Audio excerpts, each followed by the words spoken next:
This is the Niger Delta Dialogue. Hello, and thanks for joining us on the program today. I am Stella Dogu.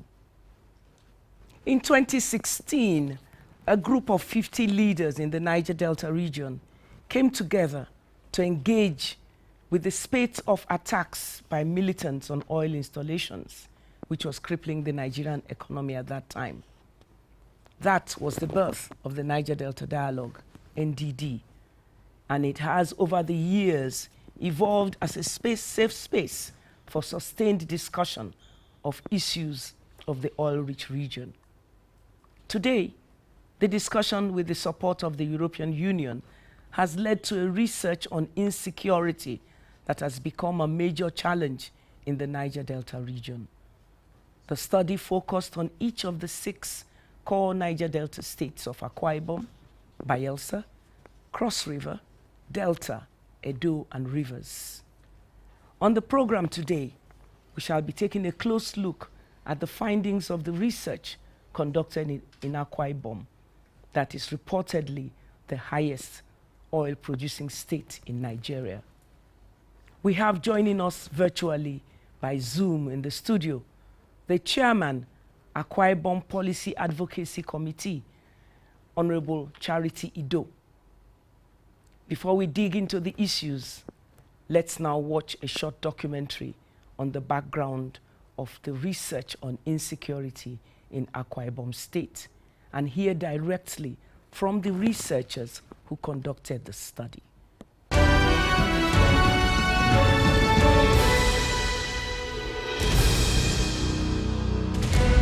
Akwa Ibom State today shares boundaries with Cross River, Abia, and Rivers states with a coastline along the Atlantic Ocean that stretches 129 kilometers from Oron in the east, Ikot Abasi in the west.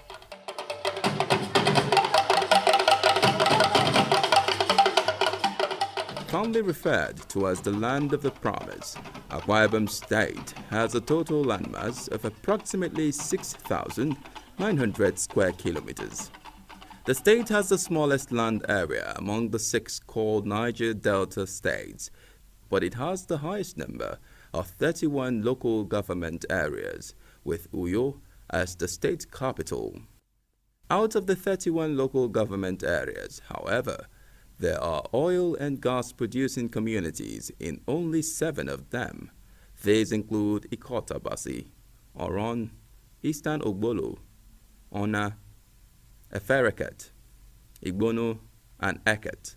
Though Akwa Ibom is the highest oil and gas producing state in Nigeria, it is not commonly identified with the militancy that has unfortunately become synonymous with the oil-rich Niger Delta region over the years.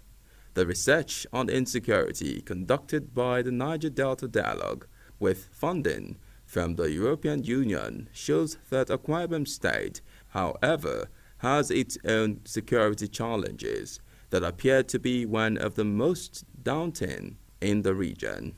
We have sea piracy, we have cultism. In January last year, we had the Oro Youth protest, which the Oro youths who feel that they are basically the oil-producing area in Akwa Ibom State, but are neglected and are not forecasted when we talk about oil-producing areas in Akwa Ibom State by the government.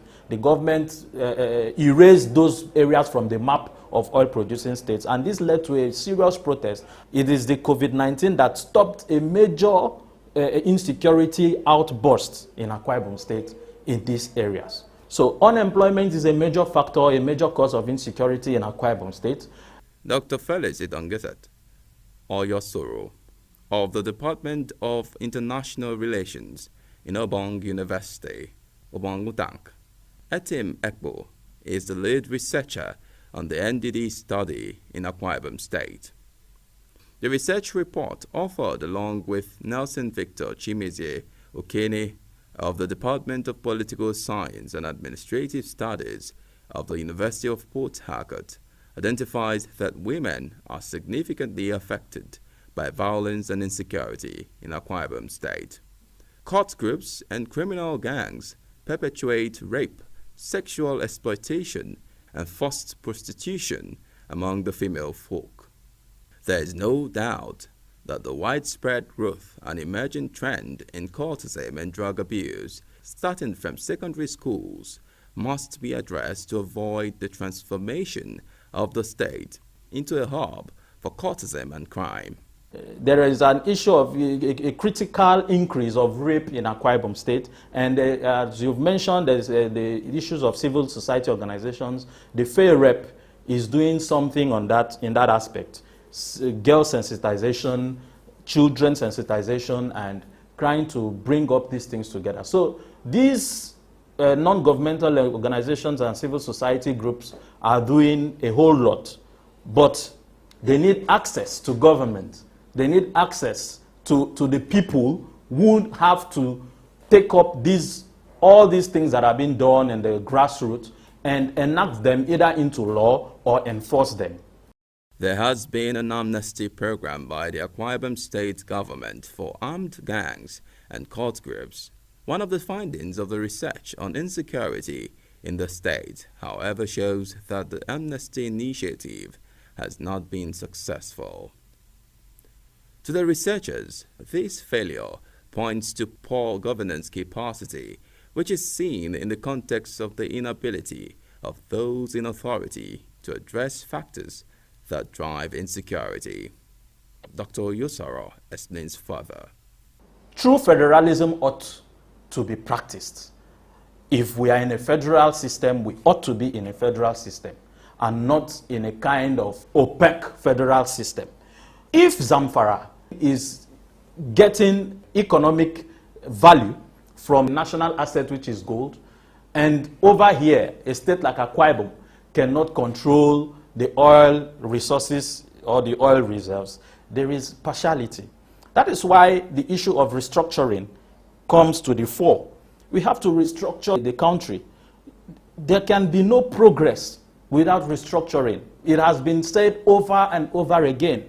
This process will yield a true federalism. We cannot have a true federalism without restructuring. So this issue, yes, can become a catalyst for insecurity in the future if it is not looked into. The federal government also has a major role to play, especially with the emergence of piracy and water-related crimes in Akwa Ibom State. The waterways are no longer safe due to maritime insecurity that allows free movement of militants and violent groups. The victims are usually fishermen and traders who travel by boats to purchase goods. We have the issues of sea piracy. Sea piracy is only peculiar to those states who have seabirds and waterways along in their vicinity and communities. So sea piracy is a major issue that could be found in peculiar local government areas and are not found in others because of what is the natural resources that is there and is not in other areas.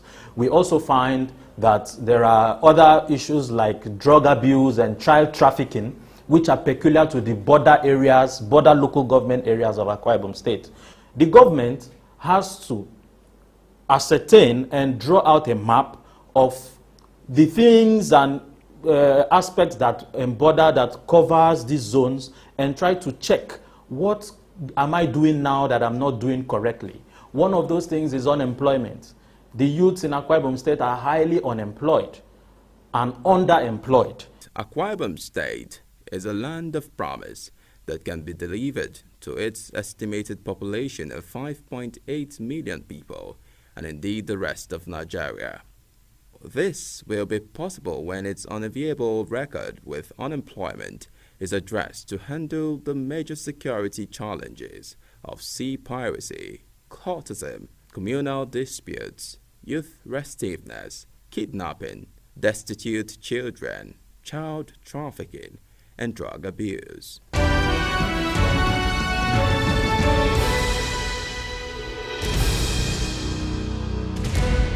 Hello, I'm Stella Dogu. Joining us via Zoom is the chairman of the Akwa Ibom Policy Advocacy Committee, Honorable Charity Ido. You're welcome to the studios, ma'am. Thank you very much, ma'am.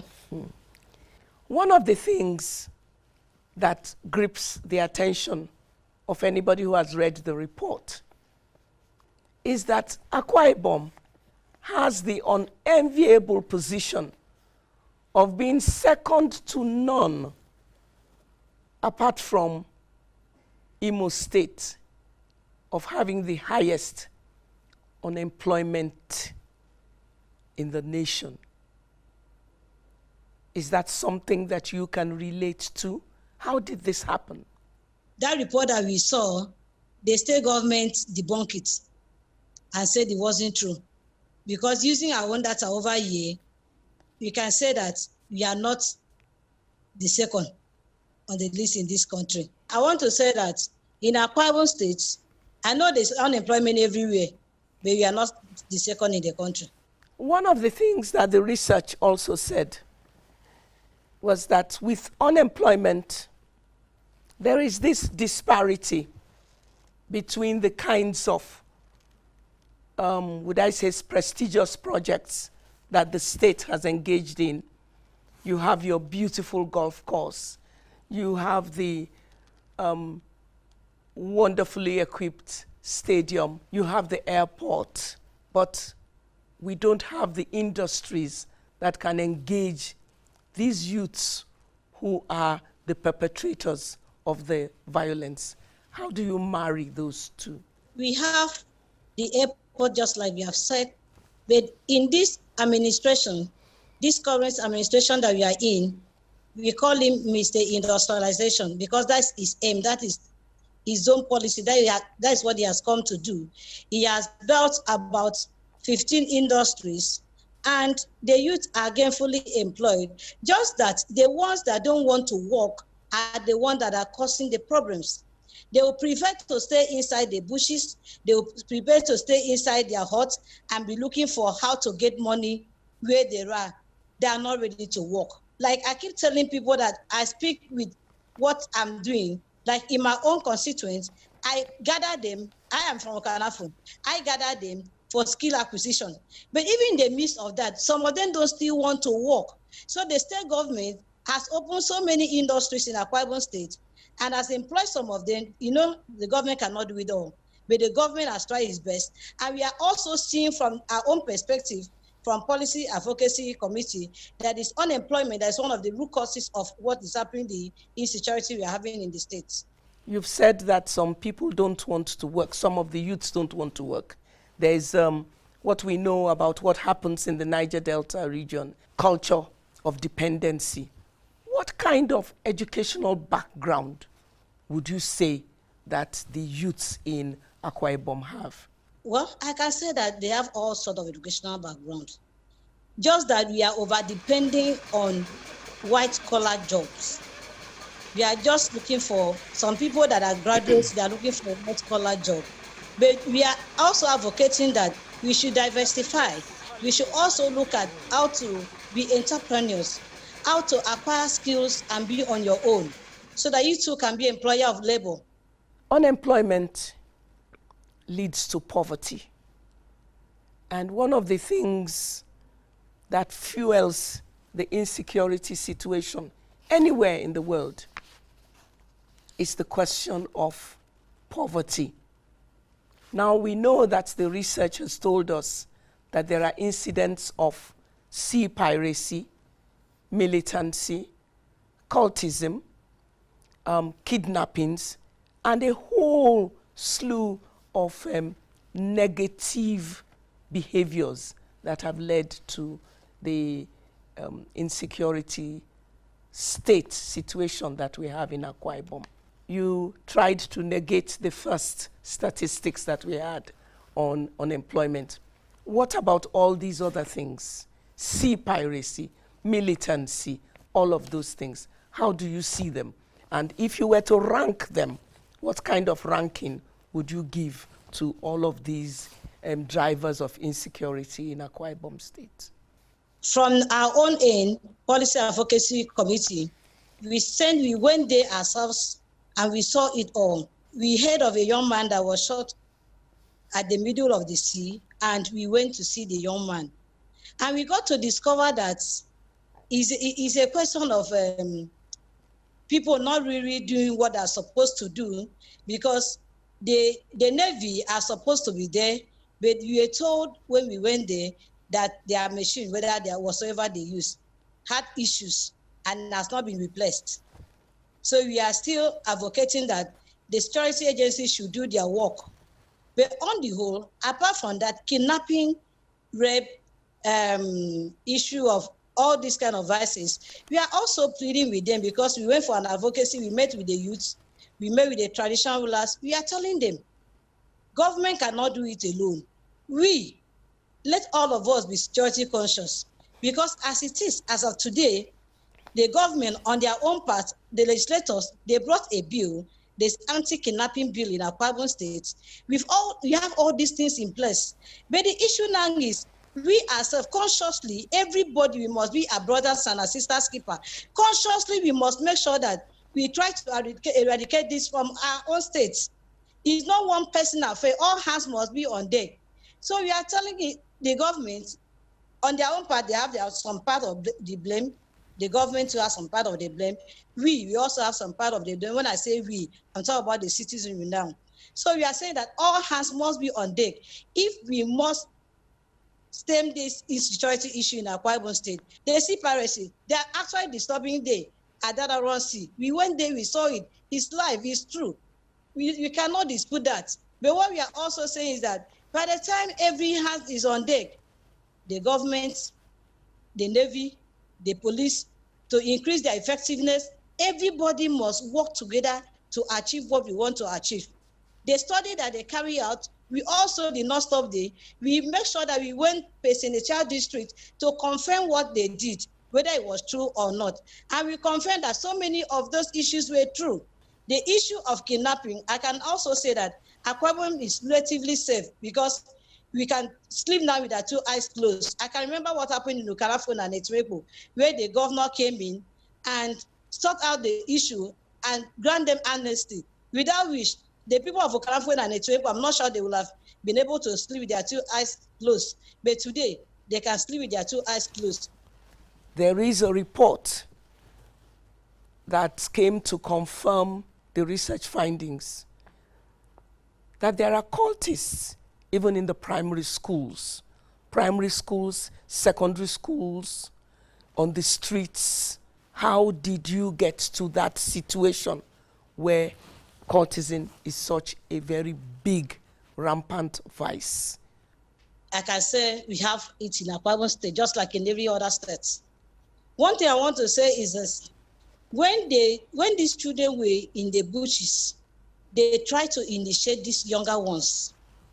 That is why today in Akwa Ibom State, all the managers of education, what I'm talking about, the managers of education, I'm talking about State Secondary Education Board, SUBEB, we are trying to take the advocacy to the schools. We are trying to put up a training program so that we can sensitize these children, because what they were told, somebody got to a point that somebody will stay inside the bush and say, my dear, check for me whether that person is here. From there, they'll say, oh, we have gotten this. So come, we are going to pay you this. Like play, they were all initiated. But thank God, we have a governor who went around.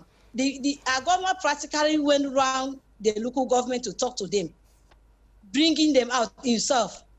I want to also tell you that what we are doing, like the advocacy we are doing, we are taking the message down to the grassroots.